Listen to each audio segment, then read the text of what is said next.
ये क्वेश्चन ले लेते हैं कि देखें कोई भी इस तरह की चीज़ अगर आपको मिलती है, अगर वो शनाख्ती कार्ड मुसलमान का है तो समझ लीजिए अगर आपने वो उठा लिया है तो वो एक अमानत हो गया है और आपको उस मुसलमान तक पहुंचाना लाजिम है।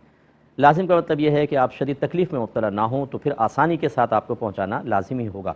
और अगर आपको पता है कि शनाख्ती कार्ड आपको मिल गया, उसमें एड्रेस तो लिखा ही होगा, आप ऐसा करें एक लेटर लिखें और उसके एड्रेस पर भेज दीजिए और अपना सेल नंबर उसमें डाल दें। इंशाल्लाह 2-3 दिन के अंदर आपका लेटर वहाँ तक पहुँच जाएगा, क्योंकि अगर फ़र्ज़ कर लें कि किसी बस से आपको मिला और वो कहीं बहुत मुख्तलिफ़ इलाक़ों में जाती है तो शायद थोड़ा टाइम लग जाए, और अगर लोकल बस थी, करीबी थी, तो फ़ौरन ही आपका कुछ अरसे में जवाब इंशाल्लाह आ जाएगा। तो आप उनको बताएं कि जी आपका बटवा, आपकी कोई चीज़ मुझे मिली है, ये ना कहें बटवा आपकी कोई चीज़ मुझे मिली है और मेरे पास है, आप निशानी बताकर और आप मुझे बता दें। और जब उससे कांटेक्ट हो जाए तो आप उसको फिर चाहे कुरियर कर दें या वो आकर आपके पास ले ले अगर करीब है। लेकिन ये इस तरह का एहतमाम करें, आजकल के दौर में गालिबन कोई ज़्यादा मुश्किल नहीं होता किसी को तलाश करना, और ख़ास तौर पे जब शनाख्ती कार्ड है तो एड्रेस मौजूद है, उसके एड्रेस पर आप ये सब चीज़ें मतलब पहले लेटर भेज दें ताकि राब्ता हो जाए, फिर कन्फर्म हो जाए तो फिर आप उसको दे दीजिएगा।